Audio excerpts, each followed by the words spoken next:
नमस्कार दोस्तों। हमारी लाल किताब के चमत्कारिक फलादेश की सीरीज में आज हम बात करेंगे दो ग्रह जब मिलते हैं यानी दो संयुक्त ग्रह जब मिलते हैं तो उसके क्या परिणाम जातक विशेष को देखने को मिलेंगे। ये हम आपको आज इस पोस्ट में बताएंगे।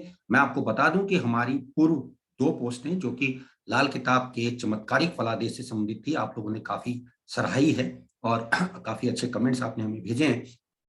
हमारा प्रयास कि हम आपको सरल शब्दों में ज्योतिष को आप तक पहुंचा सकें, आपको समझा सकें। तो आज मैं ऐसे ही कुछ सूत्र जो कि दो ग्रहों के मिलने से लाल किताब के अनुसार क्या फल बन जाता है, वो मैं आपको बताऊंगा। और जो अब तक हमारे इस चैनल से नहीं जुड़े हैं जो लोग, कृपया करके इस चैनल को सब्सक्राइब कर लीजिएगा ताकि उनको ज्यादा से ज्यादा कुछ नई विशेष तौर से ज्योतिषीय जानकारी सरल शब्दों में जो उनके अपने अनुभव के लिए है या अपने फायदे के लिए है दी जाती है, वो आपको मिलेगी।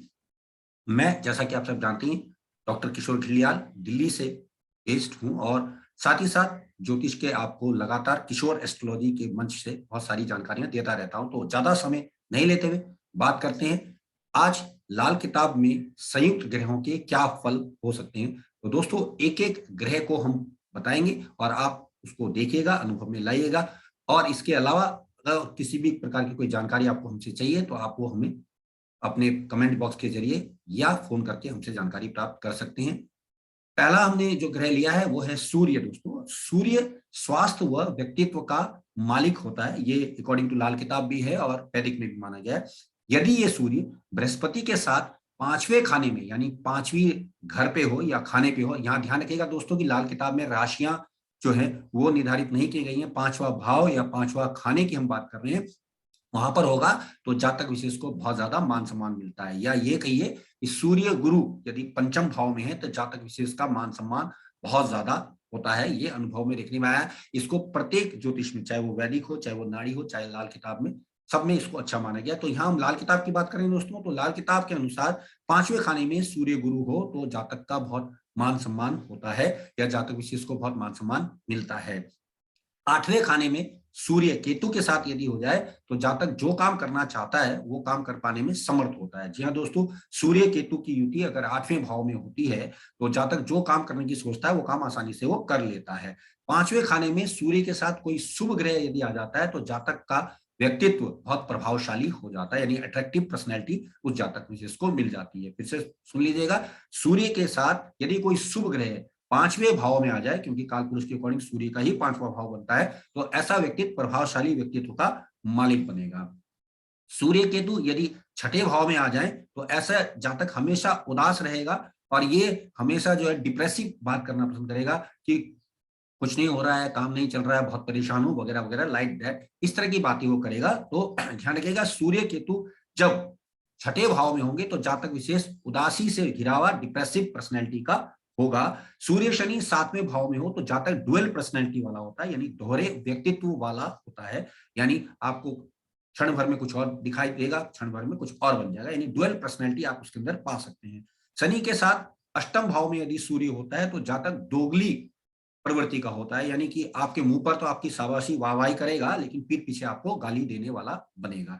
तो ये एक अच्छा फल देखने में आया है कि शनि के साथ सूर्य अष्टम में अगर होता है तो ऐसा जातक मुंह पर तो वाहवाही करता है लेकिन पीठ पीछे आपकी बुराइयां कर रहा होता है, और ये बड़ी सटीकता से देखने में लगता है। दोस्तों ध्यान रखिएगा।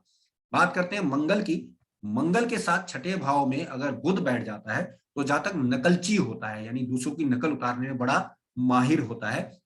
मिमिक्री आर्टिस्ट भी आप इनको कह सकते हैं कि ये लोग दूसरे की नकल बहुत तेजी से उतार लेते हैं।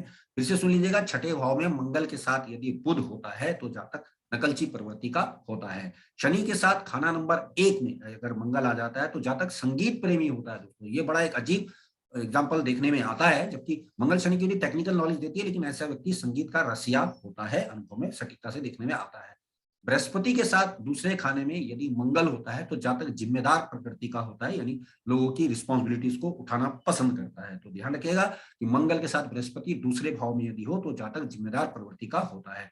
मंगल के साथ तीसरे खाने में शुक्र होगा तो किसी भी घटना की वास्तविकता को ज्ञात करने की शक्ति इसके अंदर होती है, यानी कि ओरिजिनलिटी पता कर लेता है कि क्या हुआ होगा, घटना का पूर्व अनुमान लगा लेते हैं कि ऐसे ऐसे ये चीजें हुई होंगी, और ये इंटरेस्टिंगली बहुत अनुभव में देखने में आया है।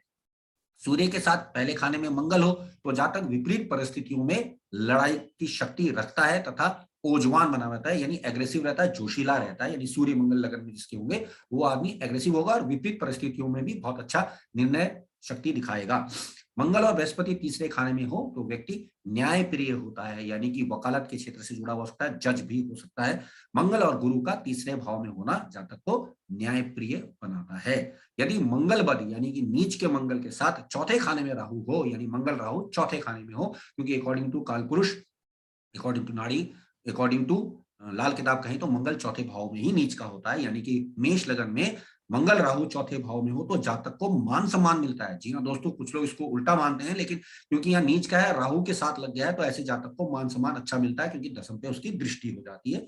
बृहस्पति की बात करें तो बृहस्पति के साथ सूर्य पांचवें भाव में होगा तो जातक को दुर्लभ कार्य कराने वाला होता है, यानी कुछ एक्स्ट्रा ऑर्डिनरी टैलेंट उनके अंदर होता है। इसी का हमने पहला परिणाम ही बताया कि सूर्य के साथ बृहस्पति जब पांचवें में होता है तो जातक को बहुत मान सम्मान मिलता है। बुध और बृहस्पति छठे भाव में हो तो जातक मिथ्या आशावादी तथा झूठी अफवाह फैलाने वाला होता है। यानी मिथ्या आशावादी मतलब हर चीज को अलग बढ़ा चढ़ाकर देखने का नजरिया रखेगा, और ऐसा व्यक्ति अफवाह को फैलाता है, यानी कि किसी की एक सुनेगा तो चार आगे की आपको बता देगा।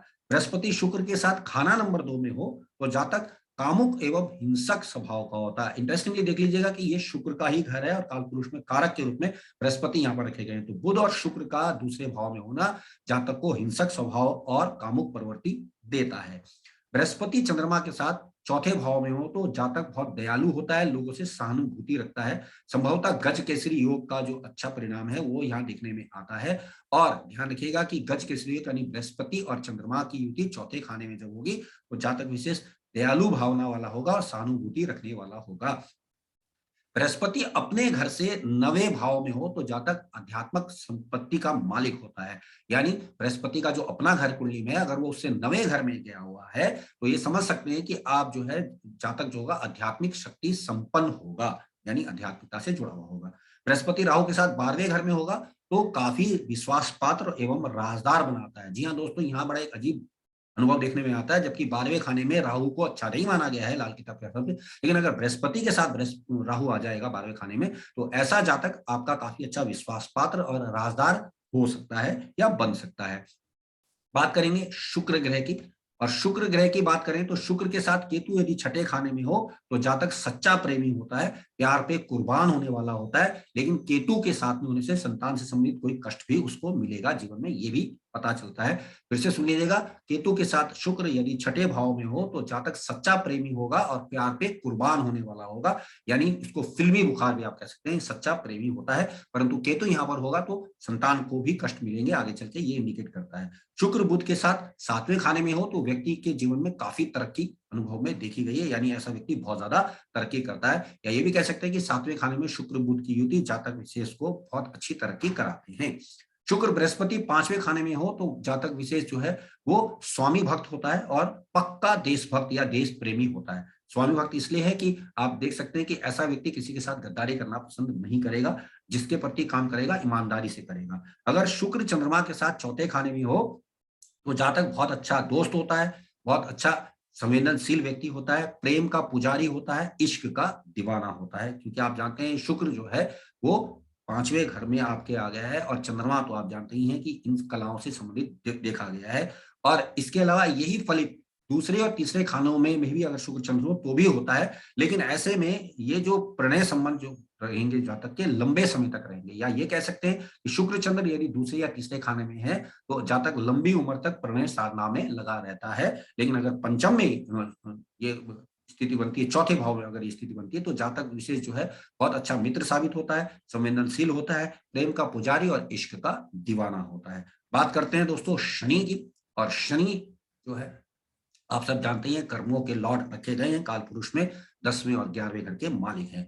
बात कर रहे हैं शनि के शुक्र के साथ पहले खाने में अगर होगा तो जातक विशेष बहुत ज्यादा स्वार्थी और लालची होगा। जी हाँ दोस्तों, शुक्र शनि की युति लगन में अगर है किसी जातक के, अकॉर्डिंग टू लाल किताब हम बात कर रहे हैं, तो जातक परम स्वार्थी और लालची होगा। शनि शुक्र दूसरे खाने में हो तो जातक आगे बढ़ने की प्रेरणा लेकर चलता है, यानी लोगों को आगे बढ़ाता है, स्वयं भी आगे खूब तरक्की करता है। यहाँ एक बात और बता दूं कि शुक्र शनि की युति प्रसिद्धि की संभावना देती है। 24 वर्ष से पहले अगर जातक विवाह कर ले तो ठीक, अगर नहीं करेगा तो उसकी प्रसिद्धि बहुत अच्छी हो जाती है। यानी लाल किताब के अकॉर्डिंग ये माना गया है कि शुक्र शनि की युति कहीं पे भी हो तो जातक विशेष को या तो विवाह 24 वर्ष से पहले कर लेना चाहिए या उसके बाद करना चाहिए, क्योंकि अगर बीच में अगर वो करता है, खासतौर से 28-30 के बाद करे तो अच्छा रहता है। बीच में अगर करेगा तो प्रसिद्धि या आपको काम सुख दोनों में से कोई एक ही चीज मिल पाती है।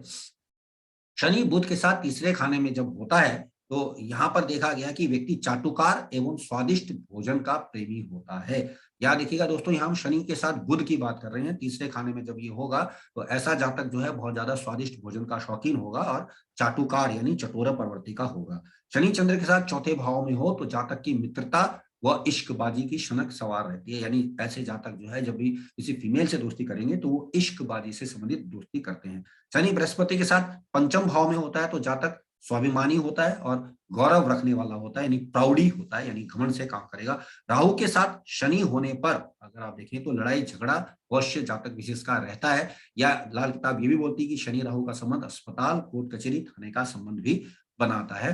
तो दोस्तों अगर शनि राहु है तो जातक विशेष लड़ाई झगड़े का शौकीन हो सकता है या लड़ाई झगड़ा करने वाला हो सकता है। इसके अलावा बात करें शनि के साथ केतु होने पर, तो शनि के साथ जब केतु होगा तो ऐसा जातक ऐशो आराम का सामान इकट्ठा कर लेता है, काफी विलासपूर्ण जीवन जीना चाहता है परंतु जी नहीं पाता है। जी हाँ दोस्तों, ध्यान रखिएगा, वो जी नहीं पाता है। क्यों? क्योंकि उसके साथ एक परेशानी देखिएगी कि केतु और शनि जब भी मिलेंगे जातक लंबे समय तक कोई बड़ा काम नहीं कर पाता है। शॉर्ट टर्म्स के प्रोजेक्ट्स लेके काम करे या छोटे छोटे काम करे तो कामयाब होता है, क्योंकि केतु ब्रेक्स लगाते हैं, ऑब्स्टेकल्स देते हैं और शनि कर्म कारक तो है ही। तो शनि केतु की युति जातक विशेष को चीजों को इकट्ठा करने की प्रेरणा देती है ताकि वो अच्छा जीवन जी पाए, लेकिन वो जी नहीं पाता है। तो दोस्तों ये थे लाल किताब के 2 ग्रहों से संबंधित कुछ ऐसे अनुभव जनित फलित जो आपको किताबों में देखने में नहीं मिलेंगे।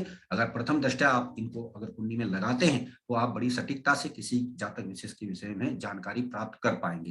हमारा प्रयास ज्योतिष को सरल शब्दों में आप तक पहुंचाने का है। हमारी कुछ पुस्तकें जो कि लाल किताब से संबंधित भी है, नाड़ी से संबंधित भी, और कुछ चमत्कारिक फलादेश की वैदिक से भी संबंधित है। आप सबने डिमांड की, आप सबको पीडीएफ के माध्यम से भेजी जा रही है।